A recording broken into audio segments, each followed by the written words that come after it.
Vamos a empezar a ver el problema de la heterocedasticidad. El problema de la heterocedasticidad va a surgir específicamente para las pruebas de hipótesis. Recuerden que para las pruebas lo que necesitábamos suponer era la homocedasticidad. O sea, básicamente que la varianza del término de error no observado, o sea, U, condicional a las variables explicativas, es constante. ¿Cierto? Entonces, la homocedasticidad va a fallar siempre que esta varianza de U, que la suponemos constante, sí cambie. En vez de ser constante, cambia a través de los diferentes segmentos de la población. O sea, traducido, esto significa dependiendo de los valores de los regresores. Entonces, las soluciones que vamos a ver acá son las soluciones disponibles cuando tenemos heterocedasticidad. Eso es lo que vamos a ver por un lado, y lo segundo que vamos a ver es cómo probar si tenemos efectivamente un problema de heterocedasticidad. Veamos entonces. Primero en principal tomemos el modelo de regresión múltiple de esta forma. Entonces, primero en principal, sabemos que para el insegamiento de mínimos cuadrados ordinario es suficiente con los 4 primeros supuestos. Entonces, el quinto supuesto, Multiple Linear Regression 5, es el de homocedasticidad. Entonces, lo primero que debería tener en claro es que heterocedasticidad no me va a producir un problema de insegamiento, porque es el quinto supuesto el que es violado. Entonces, la heterocedasticidad me va a provocar otro tipo de problema, pero no que los estimadores de mínimos cuadrados ordinarios sean sesgados. Al mismo tiempo, los estimadores de bondad de ajuste, digamos como R cuadrado y R cuadrado ajustado, tampoco se ven afectados por heterocedasticidad. Entonces, ¿por qué nos preocupa heterocedasticidad? Como ya le había anticipado, básicamente eso tiene que ver con las varianzas de las betas. O sea, con estas estimaciones de las varianzas. Básicamente, si nosotros utilizamos los estimadores de la varianza, esos básicamente estamos utilizando estimadores sesgados, porque todos esos estimadores que habíamos utilizado antes, los habíamos derivado suponiendo homocedasticidad. Entonces ya no son válidos bajo heterocedasticidad. Entonces, por ejemplo, las estimaciones estándar, entonces, las estimaciones de desviaciones estándar, estadísticos T, intervalo de confianza, ya no son válidos. Y ya no son válidos, ¿por qué? Porque ahora el estadístico T no tiene una distribución T. Y al mismo tiempo también el estadístico F no tiene una distribución F. Eso es todo un problema. Entonces, por ejemplo, el teorema de Cauchy-Markov también, que depende de los 5 supuestos de Cauchy-Markov, Multiple Linear Regression 1 a 5, para hablar de los estimadores Meli. Pero ahora que ya tengo heterocedasticidad, entonces ya no puedo garantizar que los estimadores mínimos cuadrados ordinarios sean Meli. Porque ahora se viola el quinto supuesto. El tema es que entonces tengo estimadores insesgados, pero que no son eficientes. ¿Cómo voy a poder hacer estimaciones robustas a heterocedasticidad? Eso es lo que necesito. Para hacer eso, lo que voy a necesitar primero en principal es tener una muestra grande. O sea, lo que vamos a ver ahora es solamente si la muestra es grande. Si la muestra es pequeña, estos estimadores no son buenos. Es solamente si la muestra es grande. Entonces, tomemos la regresión simple. Esta es la regresión clásica simple de regresar Y en un solo regresor X. En este caso, la heterocedasticidad, o sea, la varianza de U dado X, es sigma cuadrado sub I. ¿Eso qué significa básicamente? Los subíndices I, lo que están indicando es que la varianza de U va a cambiar según el valor que tenga el regresor. Esa es la idea. Que ahora esto no es una constante, porque si no no tendría que estar este I, sino que cambia de acuerdo al valor que tome XI. Por eso tenemos heterocedasticidad en vez de tener homocedasticidad. Entonces, supongo que ustedes tienen el estimador de regresión simple de mínimos cuadrados ordinarios, o sea, beta 1 sombrero. O sea, recuerden que esa es la notación clásica. Entonces, con heterocedasticidad se puede probar, no lo vamos a ver, pero se puede probar que la varianza de beta 1 sombrero condicional a X cuando hay heterocedasticidad está dado por esta expresión. No lo hemos derivado. Pero de todas formas deberían pensar un poco de que esta expresión tiene algo de sentido.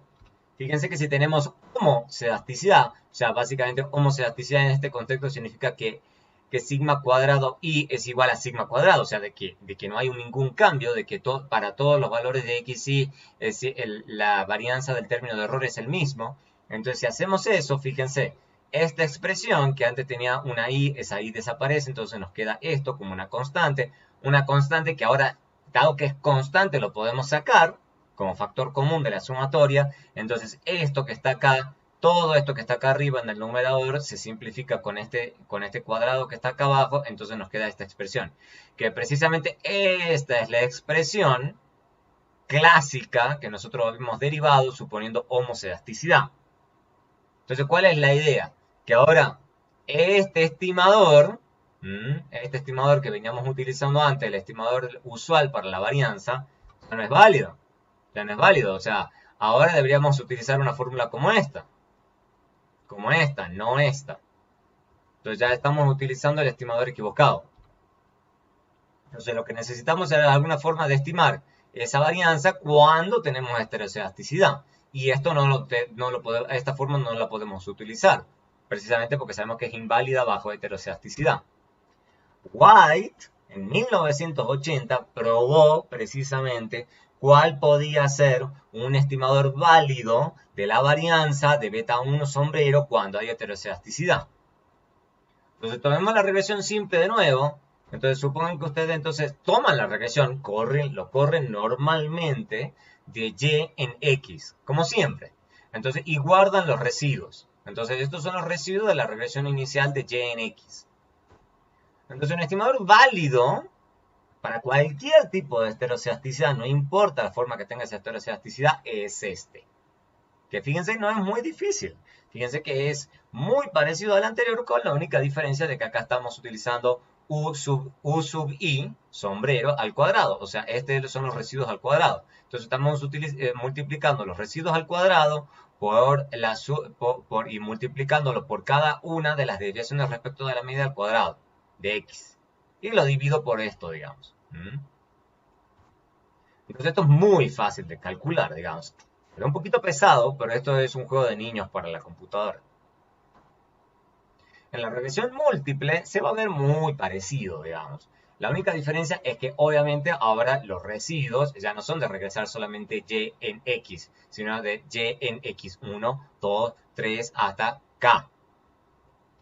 Entonces ahora un estimador válido en este caso es una expresión un poquitito más difícil, no es mucho más difícil, fíjense que se parece bastante a la anterior. La única diferencia es que ahora tenemos acá R y R sombrero y J cuadrado. ¿Qué es ese R y J cuadrado? Muy sencillo, este es el residuo ésimo de regresar XJ, no Y, XJ en todas las otras X. Ese es el residuo iésimo de regresar XJ en todas las otras X. Recuerden que esa es la idea, es medir el grado de correlación que hay entre las X. Entre los regresores. Al final del día lo que tenemos entonces es la raíz de esta expresión. La raíz de esta expresión es el error estándar robusto de heterocedasticidad. O cuando está sobreentendido que estamos ajustando por heterocedasticidad, a veces se le dice simplemente robustos. O sea, lo que dice normalmente uno en la jerga es estoy utilizando errores robustos. En otros contextos también les dicen errores estándar de White, o errores estándar de White over Hater, o errores WIHE. Entonces depende, la literatura a veces les llaman con esos diferentes nombres. Pero de nuevo, la mayoría de la gente le dice simplemente errores robustos a los efectos de ser breves. Una vez que ustedes utilizan esta expresión para estimar la varianza de los beta J, entonces ahora ya sí los estadísticos T calculados vuelven a ser válidos. Entonces veamos rápidamente cómo se utiliza esto en Stata. O sea, cómo lograr que Stata nos calcule errores estándar robustos a heterocedasticidad.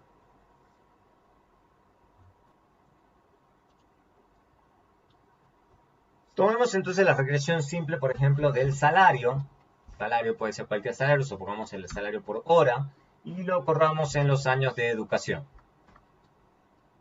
Cuando nosotros calculamos esto con Stata, Stata básicamente lo que está utilizando para calcular estos errores estándar, está suponiendo la fórmula de homoscedasticidad, o sea, los errores estándar usuales de toda la vida que hemos estado utilizando.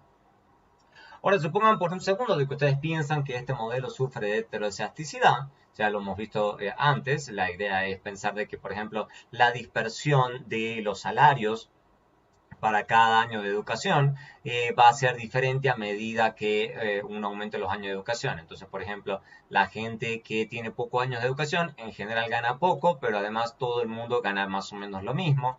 En cambio, la gente que tiene muchos años de educación tiene a estar muy disperso alrededor del salario, o sea, hay mucha más dispersión en niveles altos de educación que en niveles bajos. Entonces, podemos sospechar que este modelo tiene algo de heterocedasticidad. Entonces, ¿cómo podemos hacer esta estimación robusta de heterocedasticidad? Antes que nada, deberíamos verificar que tenemos una muestra grande. Fíjense que efectivamente tenemos 300.000 observaciones, más de 300.000 observaciones. Entonces, ahí es donde tenemos un buen argumento para utilizar errores robustos. Entonces, una forma muy sencilla de hacerlo es sencillamente el mismo comando y le agregamos robust. ¿Okay? Y fíjense que inmediatamente Stata lo que hace es precisamente calcular, fíjense, Robust Standard Errors. ¿Okay? Robust Standard Errors. Que, dicho sea de paso, fíjense un poco de que efectivamente las estimaciones puntuales, como precisamente deberíamos esperar, no han cambiado. ¿Qué es lo único que ha cambiado? ¿Cómo estamos calculando los errores estándar? Esto debería quedar claro. Entonces lo que estamos corrigiendo son los errores estándar. Entonces fíjense que acá, mientras que tengo acá 2.8732, acá tengo 4.8968 y acá tengo 39, que eso es diferente a esto, ¿no es cierto?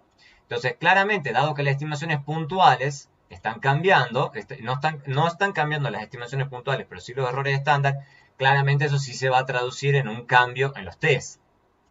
Fíjense que los estadísticos T acá son bien grandes y acá bajan un poquito.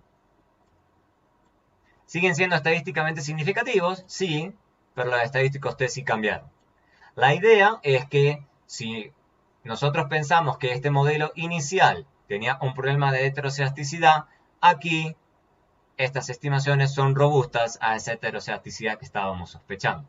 Entonces le podemos confiar mucho más a estos estadísticos de prueba que a estos que teníamos inicialmente. Y la única cosa que tenemos que hacer es sencillamente al final del comando agregarle a Stata el robust. Eso es todo lo que tenemos que hacer. Muy bien. Un par de resultados que normalmente ocurren con la comparación de los errores estándar contra los robustos a la heterocedasticidad son los siguientes.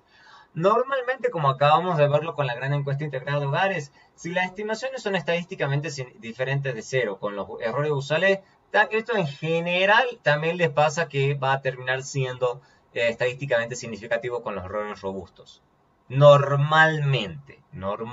Puede ser que eso sea diferente, pero normalmente ese va a ser el caso. Y lo que normalmente también ocurre es que los errores robustos tienden a ser mayores a los comunes. Eso también tiene sentido precisamente por el teorema de Gauss-Markov. Gauss-Markov dice que si tenemos homoscedasticidad, precisamente lo que vamos a tener son los mínimos cuadrados ordinarios son los más eficientes. Efectivamente, como estamos utilizando otro tipo de estimador que está considerando heterocedasticidad, lo está ajustando por esa heterocedasticidad, pero es muy probable que eso resulte en errores estándar más altos. Pero bien, la pregunta obvia que uno se hace es, bueno, si entonces los errores robustos son en general más válidos que los usuales, o sea, son robustos precisamente a heterocedasticidad, son más generales, entonces ¿por qué habíamos estado discutiendo todo este tiempo los usuales? ¿Por qué no utilizar siempre los robustos? Bueno, muy sencillo, si el supuesto de homoscedasticidad es válido, recuerden que eso es lo que nosotros estuvimos haciendo hasta el día de hoy, los errores se distribuyen en forma normal y los errores se distribuyen en forma normal. Entonces los estadísticos T tienen distribuciones T exactas.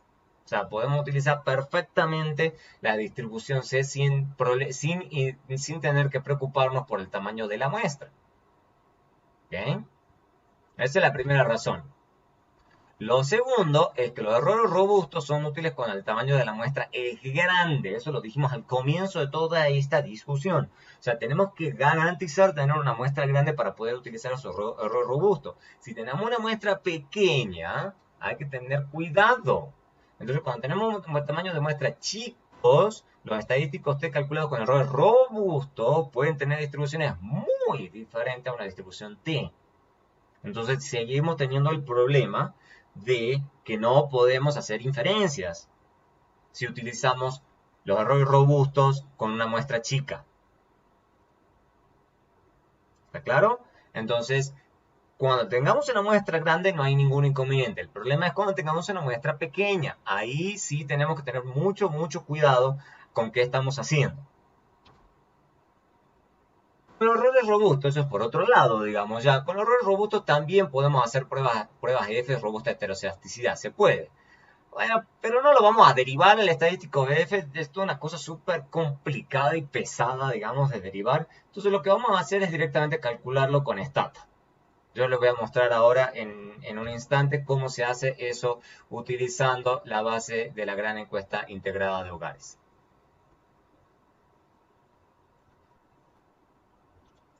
Muy bien, recién habíamos corrido esta regresión simple. Entonces supongan que ustedes corran la regresión múltiple. Entonces salario, por ejemplo, hora, educación en años. Supongan que agregan, por ejemplo, edad, para que sea sencilla el análisis. Entonces esta es la regresión múltiple. Estamos regresando el salario por hora en la educación en años más la edad. Esto obviamente, como dijimos recién, esto utiliza los errores estándar usuales. Entonces recuerden que para probar, por ejemplo, la significancia conjunta de las variables podemos dar test. Entonces fíjense, ahí me calcula el estadístico F y la significancia estadística de la prueba, calculando el valor P, el p-value tiende a 0, entonces son estadísticamente significativos. De nuevo, lo que podemos hacer es lo mismo, robust. Esto es una regresión múltiple. Fíjense que ahora ha corrido perfectamente. Solamente que lo único que ha cambiado son, como sabemos, los errores estándar. Es lo único que debería cambiar. Entonces supongan que ustedes quieren hacer la prueba de hipótesis conjunta, F, por robusta heterocedasticidad. Es sencillamente calcular esto. Después de haber corrido esta regresión que tiene errores robustos, entonces esta prueba F es precisamente también robusta a heterocedasticidad. Aquí vamos a ver cómo podemos probar la existencia de heterocedasticidad en nuestras estimaciones. ¿Por qué podemos querer hacer esto? Básicamente porque cuando tenemos tamaño de muestra pequeños puede ser una buena idea, porque lo que ya vimos recién es de que si tenemos una muestra pequeña, los errores robustos a heterocedasticidad pueden ser no bien comportados para realizar inferencias. Entonces tomemos la regresión múltiple, la clásica, con K regresores. Y supongamos por un segundo, para que esto sea fácil, que los 4 primeros supuestos de Gauss-Markov se cumplen. O sea, básicamente que mínimos cuadrados ordinario es insesgado. Entonces lo que vamos a hacer es ver el quinto supuesto, o sea, el supuesto de homocedasticidad, como una hipótesis nula que queremos investigar. ¿Cuál es la idea? Muy sencillo. Estamos suponiendo que hay homocedasticidad y queremos probar si no es cierto, o sea, si podemos violar esta hipótesis nula. Entonces, si no podemos rechazar esta hipótesis, entonces podemos suponer que no hay un problema de heterocedasticidad, o sea, que la heterocedasticidad no es un problema. Entonces, principalmente recuerden que estamos suponiendo que los 4 primeros supuestos de Gauss-Markov se cumplen, entonces el supuesto de media condicional 0 es válido. Entonces, si ese es cierto, entonces lo que sabemos de antes, digamos, ya lo deberían saber, es que la varianza de U se puede escribir igual como la esperanza de U al cuadrado dado X. Si eso es el caso, entonces También podemos escribir lo siguiente, podemos decir que si la varianza de u condicional a todas las x es igual a la varianza de simplemente una x en negrita, digamos, para que sea fácil de escribir, esto es lo mismo que escribir la esperanza de u al cuadrado dado x, y eso es igual a una constante, ¿no es cierto? Y si eso es una constante, entonces eso significa que es lo mismo que hablar de la esperanza de u sin la condición, porque precisamente no cambia en función de los valores de las x. Pero si eso es cierto, entonces, probar la violación del supuesto de homoselasticidad se reduce a probar si U está o no correlacionado con las variables de independientes.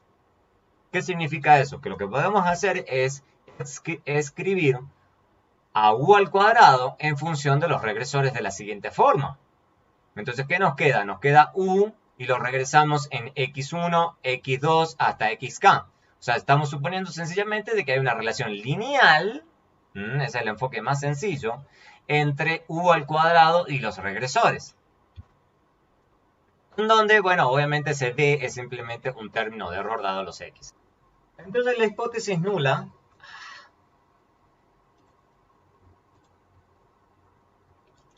Entonces, la hipótesis nula de homoscedasticidad se reduce sencillamente a esto, a verificar si todos estos parámetros son todos iguales a cero. O sea, básicamente que no hay una correlación con ninguno de los regresores con el u al cuadrado. Entonces, ¿a qué se reduce eso? La estrategia de probar homoscedasticidad. En correr esta estimación, o sea, u sombrero al cuadrado, con todos los regresores de la regresión en forma sencilla, más un término de error que no nos interesa. Es básicamente lo que queremos hacer es correr este u sombrero al cuadrado contra todos los regresores. Y básicamente lo que hacemos es una prueba de significancia conjunta para todos los regresores de esa regresión, que básicamente va a estar dado por esta expresión, donde simplemente para ser claros, este r cuadrado no es cualquier r cuadrado, sino el r cuadrado que surge de esta regresión. Por eso sencillamente estamos haciendo la aclaración acá de que es r cuadrado de u sombrero al cuadrado dividido en k. Sobre esto, que es la expresión para el estadístico f de significancia global de la regresión.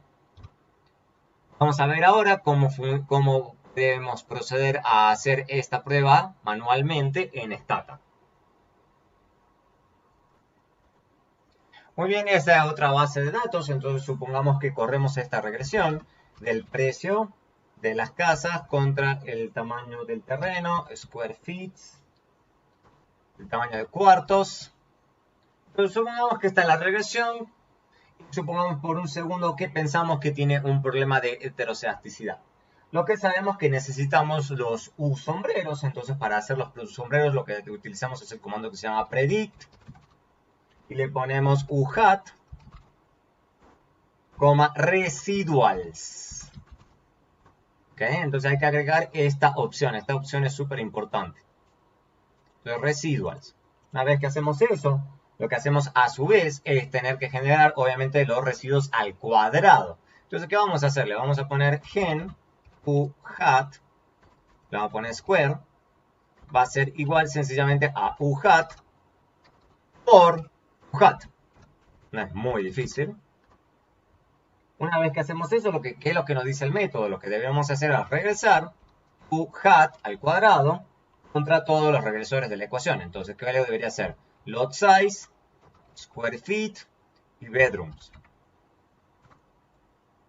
Fíjense que corrió sin ningún problema, pero lo que no deberíamos enfocar no es en los estadísticos T, sino en la significancia global de la regresión. Entonces, fíjense que ¿dónde vemos la significancia global de la regresión? Aquí. Y fíjense que precisamente nos está indicando que efectivamente hay un problema de heterocedasticidad porque el p-value de esta regresión está bien por debajo de 0.01. Fíjense que da 0.0020. Entonces significa que podemos rechazar la hipótesis nula de homoscedasticidad en esta regresión. Es decir, que sí, efectivamente tenemos un problema de heterocedasticidad.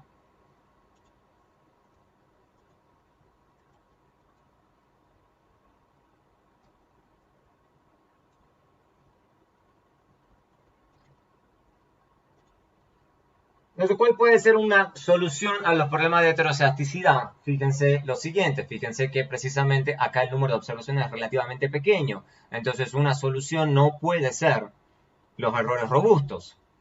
Una solución posible y perfectamente válida es quizás, en vez de utilizar los precios en su nivel, vamos a descartar las variables u hat y u hat al cuadrado. Una posibilidad puede ser utilizar el logaritmo del precio. Ya hemos visto eso. Entonces, ¿por qué? Fíjense que si hacemos eso, y recuerden que ahora entonces lo que estamos haciendo es correr un modelo log nivel, ha cambiado la interpretación obviamente de los coeficientes, pero queremos verificar si efectivamente, sencillamente utilizando un modelo log nivel en vez de nivel, hemos resuelto el problema de homocedasticidad, el problema de heterocedasticidad, perdón. Entonces, ¿cómo podemos verificarlo? Utilizamos los mismos procedimientos de recién, utilizamos predict, uhat, residuals, precisamente por eso necesitaba descartarlo antes.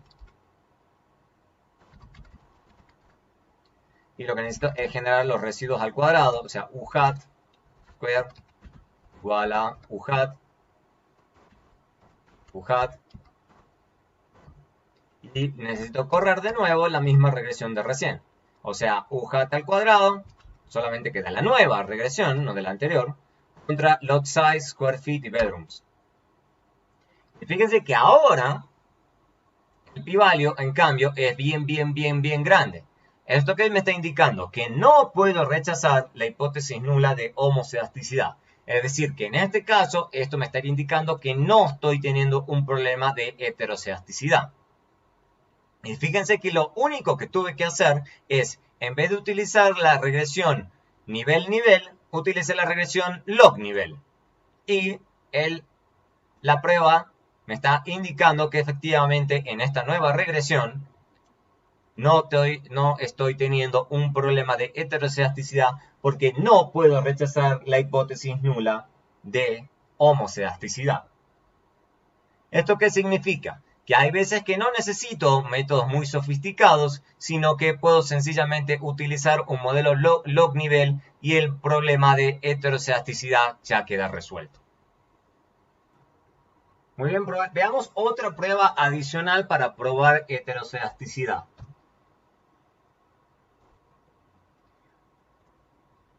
Bien, veamos otra prueba para probar heterocedasticidad.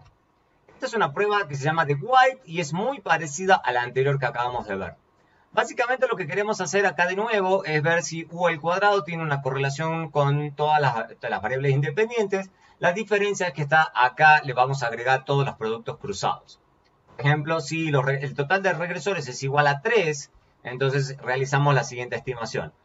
U sombrero al cuadrado contra x1, x2 y x3. Pero además agregamos x1 al cuadrado, x2 al cuadrado, x3 al cuadrado. Y además le agregamos x1 por x2, x1 por x3, x2 por x3. Y realizamos la prueba F para todas estas variables, o sea, de significancia conjunta de todas estas estimaciones puntuales, que son 9. Entonces, claramente esto tiene una pequeña desventaja sencilla. A medida que agreguemos más variables, el número de parámetros a estimar iguales a 0 en la prueba se incrementa muy rápido, porque fíjense que acá tengo k igual a 3. Imagínense si uno tiene que hacer esto para k igual a 5, 10, o sea, esto se vuelve muy grande y muy pesado de estimar. Entonces una alternativa más sencilla, más clara, la siguiente es utilizar, en vez de utilizar U sombrero, es utilizar los valores ajustados de Y, o sea, los valores que yo estimo de la regresión original. Entonces lo calculo y después corro la regresión de U sombrero al cuadrado contra ¿qué? Contra Y sombrero al cuadrado más un término de error. Entonces eso, claramente, después hacemos la prueba de significancia conjunta de delta 1 y delta 2 y eso es obviamente mucho más sencillo porque es sencillamente regresar un sombrero al cuadrado contra los dos ajustados, o sea, el ajustado contra el ajustado al cuadrado y listo. Y eso claramente es mucho más fácil de implementar. Veamos cómo funciona eso con esta base de nuevo hprice1. Habíamos estimado anteriormente este modelo nivel-nivel y habíamos detectado en este modelo que había un problema de heterocedasticidad. Veamos si esta nueva prueba de heterocedasticidad de White nos indica lo mismo. Entonces, primero en principal vamos a tirar las variables que habíamos calculado anteriormente, u hat y u hat al cuadrado, porque lo que necesitamos es reestimarla para esta nueva estimación que sabemos que tenía el problema de heterocedasticidad. Entonces sacamos predict u hat residuals y después hagamos de nuevo u hat square. Y además lo que necesitamos es y hat. Entonces para eso lo que vamos a hacer es predict y hat, pero le vamos a sacar residual, precisamente para que lo que haga sea estimar y sombreros. Si no, lo que nos metería en y hat es los residuos y no los y sombreros, o sea, los valores ajustados. Acá fíjense que lo que nos está diciendo es exactamente eso. Nos está diciendo que está guardando en y hat, en esa variable nueva que hemos generado, los valores ajustados. Eso es lo que Stata nos está diciendo. Entonces, a continuación lo que necesitamos es también y hat al cuadrado. Entonces, lo que hacemos es utilizar esto. En vez de u hat le ponemos y acá le ponemos y acá le ponemos y, para tener y hat al cuadrado. Entonces, lo que necesitamos ahora es sí correr reg de u hat al cuadrado contra y hat contra y hat al cuadrado. Esa es la regresión que tenemos que correr. Entonces, fíjense que de nuevo, incluso con esta nueva prueba de hipótesis, nos está indicando que precisamente podemos rechazar la hipótesis nula de homocedasticidad en el modelo original que hemos estimado. Fíjense que este p-value es muy pequeño, muy por debajo de 0.01. Muy bien, volvamos a intentar hacer este mismo modelo. Vamos a descartar los u hat que acabamos de estimar. U hat al cuadrado, y hat al cuadrado, los tiremos a todos.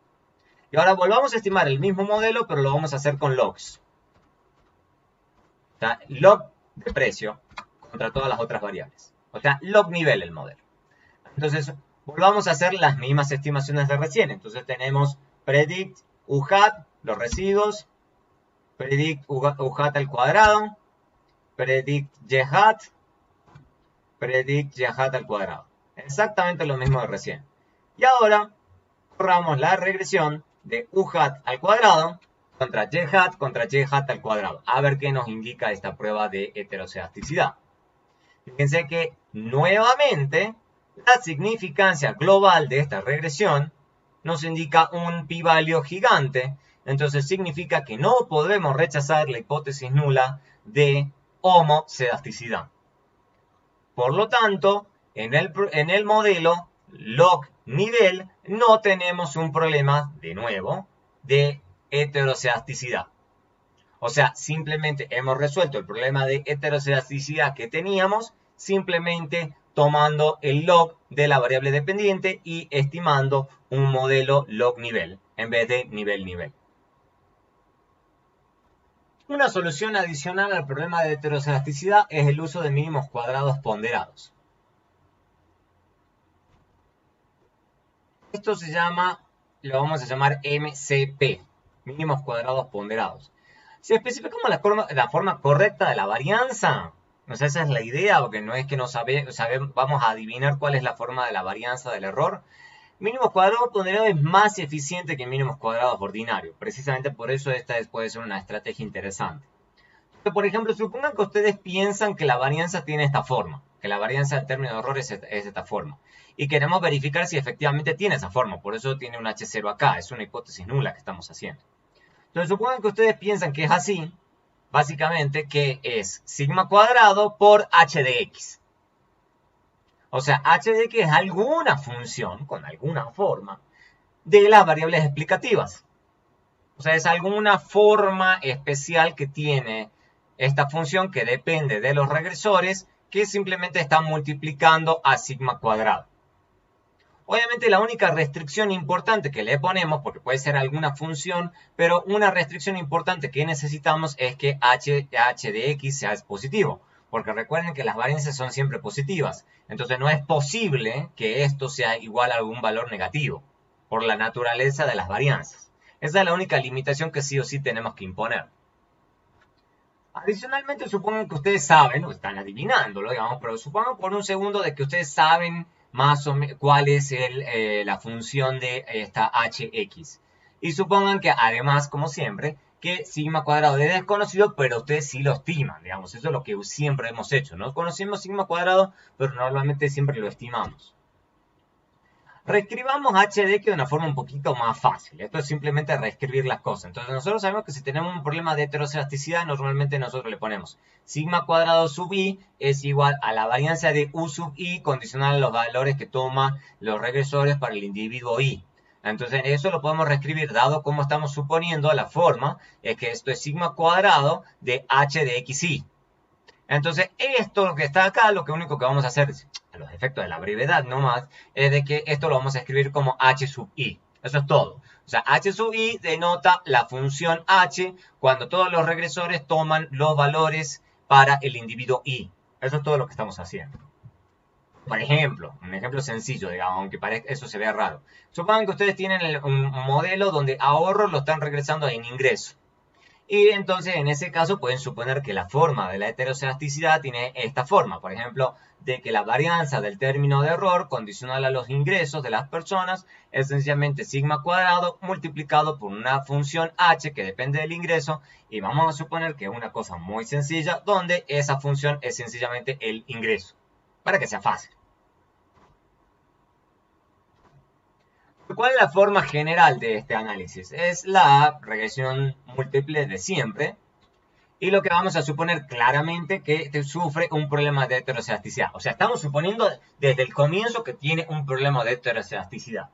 La idea de mínimos cuadrados ponderados es sencillamente transformar esta regresión múltiple y volverla homocedástica de nuevo. Entonces sabemos que tiene heteroelasticidad, entonces la queremos transformar de forma tal de volver a tener homocedasticidad.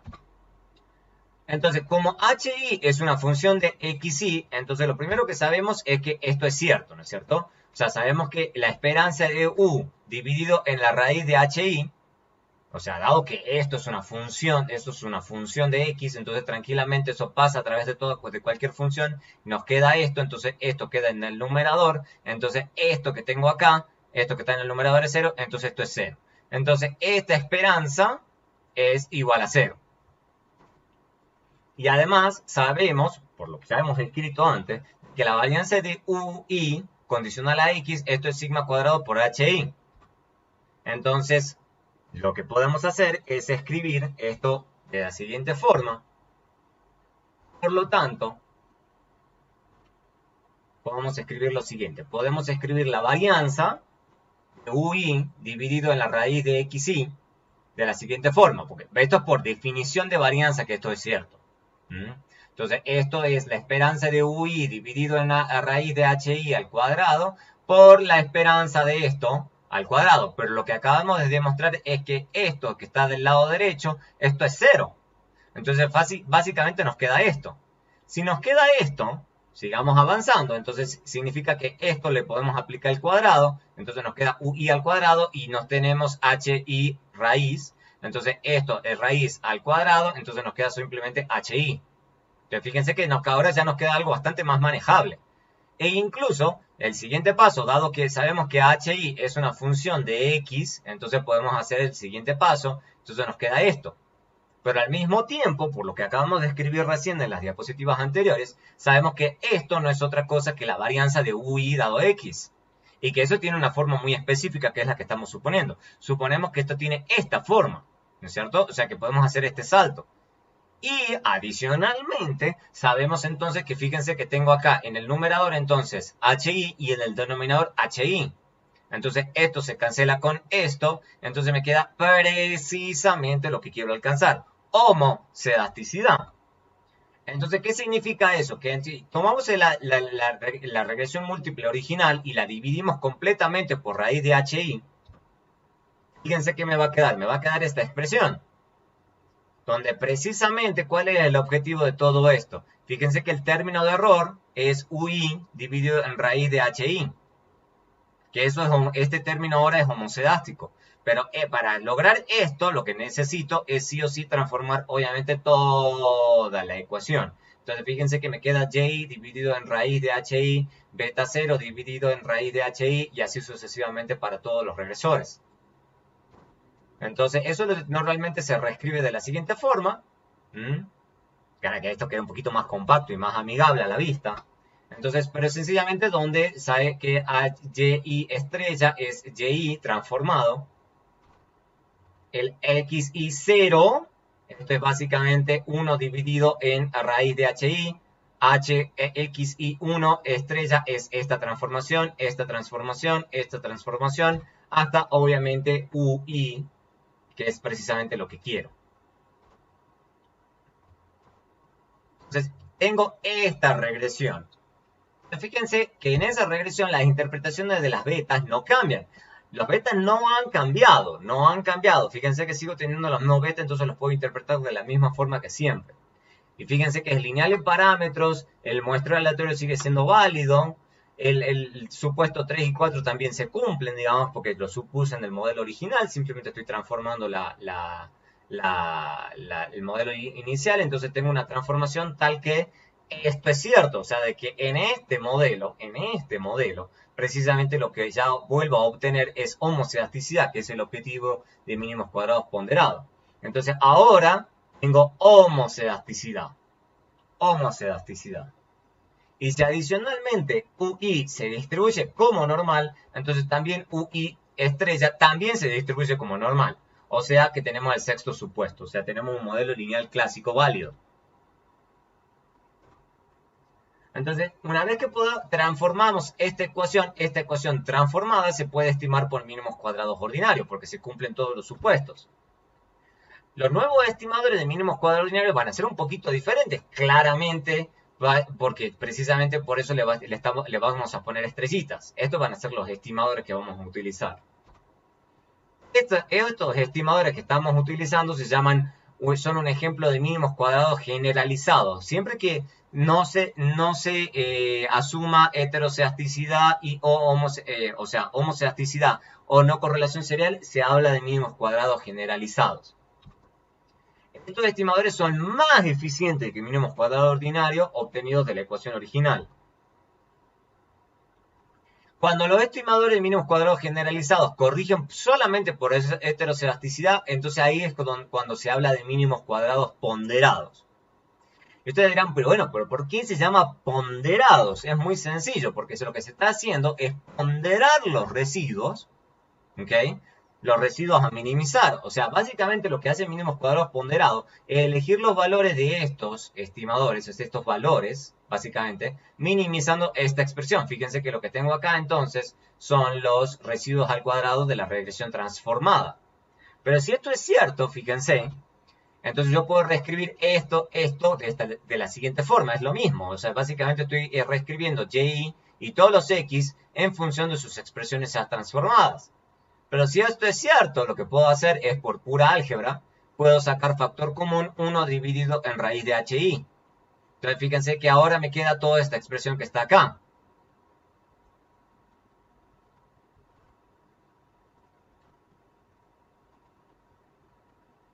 Entonces, me queda esta expresión. Entonces, yo puedo escribir esto. Fíjense que básicamente lo que hice acá es este cuadrado lo distribuyo acá, en este factor de la derecha y el de la izquierda. Entonces me queda esta expresión al cuadrado multiplicado por 1 sobre HI. O sea, básicamente lo que tengo ahí es UI al cuadrado de la regresión original multiplicado por 1 dividido en HI. Entonces, lo que está haciendo mínimos cuadrados ponderados es precisamente ponderar el residuo al cuadrado UI por este ponderador. O sea, este 1 dividido en HI es el ponderador que estoy utilizando. Entonces, mínimos cuadrados ordinarios es un caso especial donde básicamente es la misma ponderación para todos los residuos. O sea, básicamente, mínimos cuadrados ordinarios es sencillamente hacer este ponderador igual a 1. Entonces, si esto es 1, entonces esto me queda igual a la suma de los residuos de los residuos al cuadrado de la regresión original. Muy bien, entonces, si bien las estimaciones puntuales y de error estándar del mínimo cuadrado ponderado van a ser diferentes, ya lo vamos a ver en una estimación, van a ser diferentes, las interpretaciones que hacemos son las mismas. Las interpretaciones que hacemos de las estimaciones puntuales son las mismas. Lo que sucede es que las estimaciones puntuales obviamente van a ser diferentes porque las variables dependientes e independientes que estamos utilizando son diferentes. Entonces, obviamente las estimaciones tienen que ser diferentes. Vamos a ver un ejemplo utilizando la base de datos 401 K-subs. Lo que vamos a hacer en este caso es comparar las estimaciones obtenidas utilizando los errores robustos versus mínimos cuadrados ponderados. Y lo que vamos a hacer es regresar NetFA, que esto significa riqueza financiera neta total, en INC, esto es el ingreso. O sea, vamos a regresar la riqueza financiera total neta contra el ingreso, suponiendo que la regresión tiene una forma de heterocedasticidad. De la siguiente forma, vamos a suponer que la varianza de esta riqueza financiera total condicional al ingreso, eso es básicamente sigma cuadrado por el ingreso. Eso es lo que vamos a hacer que sea fácil. Vamos a compararla utilizando el comando STAB.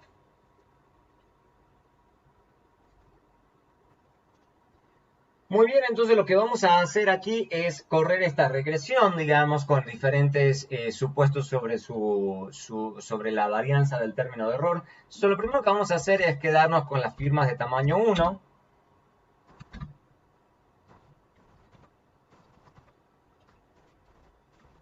Y lo segundo que vamos a hacer es necesitamos el ponderador, en este caso le vamos a llamar WGT de weight. Entonces, gen weight igual a 1 dividido en inc, porque precisamente es 1 dividido en HI. Revisen bien cómo estamos haciendo el supuesto de la expresión de la varianza. Entonces es 1 dividido en HI. Y adicionalmente, para que esto nos cierre bien, lo que vamos a hacer es generar edad 25 al cuadrado igual edad menos 25 elevado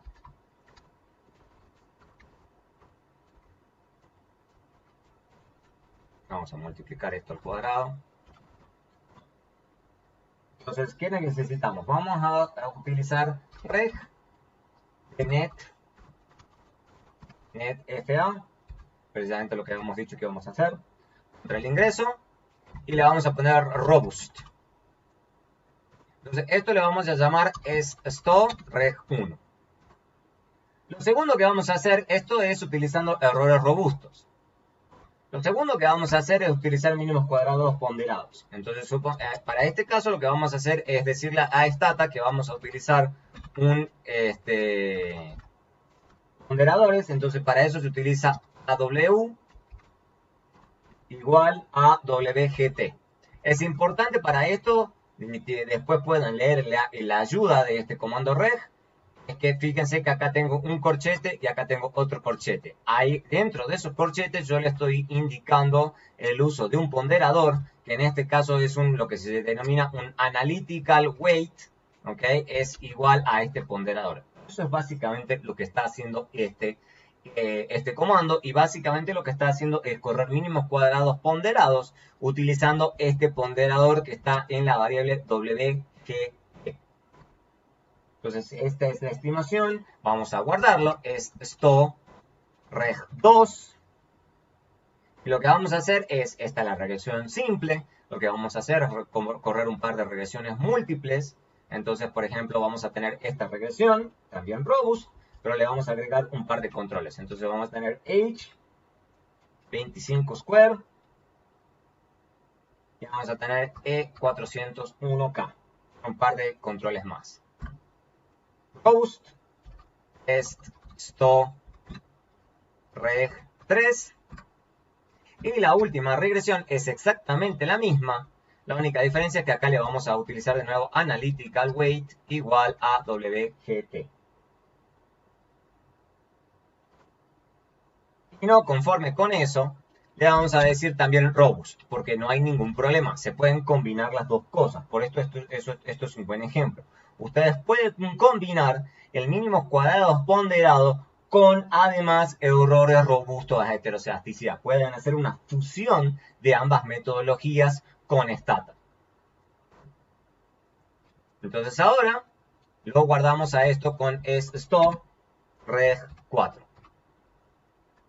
Entonces fijémonos cómo se ven estas 4 estimaciones con cada uno de los métodos que hemos sugerido. Entonces tenemos SAP, reg 1, reg 2, reg 3, reg 4. Son las 4 regresiones que hemos utilizado. Entonces le agreguemos acá no gaps, standard error, star, estrella 01, 0005, 3 estrellas 001, 3 decimales y 3 decimales. Fijémonos que cómo se ve estas 3 estimaciones. 4 estimaciones. Pero ¿qué es lo que tenemos aquí? Fijémonos, esto es la regresión simple utilizando errores robustos. Nos da estadísticamente significativa. Y fíjense que la 2, que es mínimos cuadrados ponderados, ha cambiado la estimación puntual. Eso no debería sorprender porque precisamente hemos transformado las variables dependientes e independientes para obtener esta estimación. Entonces, esto no debería sorprender. Fíjense que en este caso, el error estándar es mucho menor cuando utilizamos mínimos cuadrados ponderados. En este caso.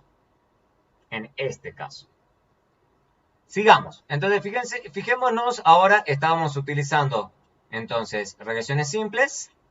Entonces, veamos las regresiones múltiples. Fíjense que esto ha cambiado. Esto es utilizando errores robustos. Fíjense que ha bajado la estimación puntual. Y estas son las estimaciones. En todos los casos nos da estadísticamente muy significativo. Pero fíjense de que una vez que le agregamos, además de los errores robustos, utilizamos ponderaciones, fíjense que ha cambiado un poco la estimación puntual, que es lo que esperamos. Y sin embargo, además, ha bajado los errores estándar que estamos calculando en todos los casos. Entonces, fíjense que al combinar ambos métodos, estamos ganando mucha precisión. Entonces, puede ser una buena idea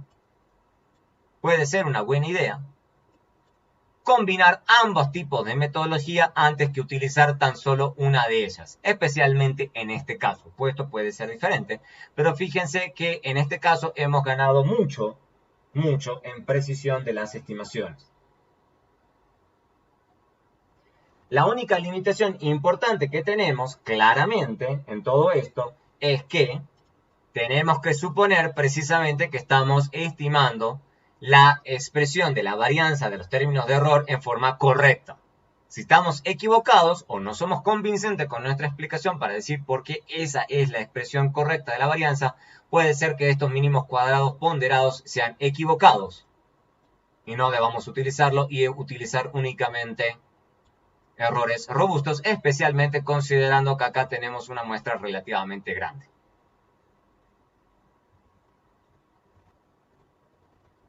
Volviendo al modelo de probabilidad lineal, lo que hemos visto es que este modelo precisamente sufría de heterocedasticidad.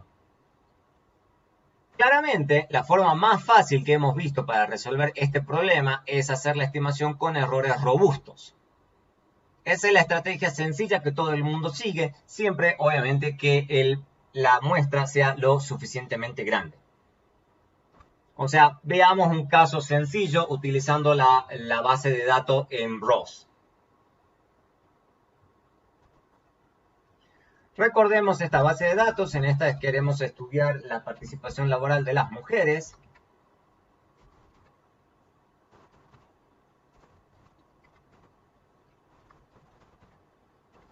En función de todas estas variables.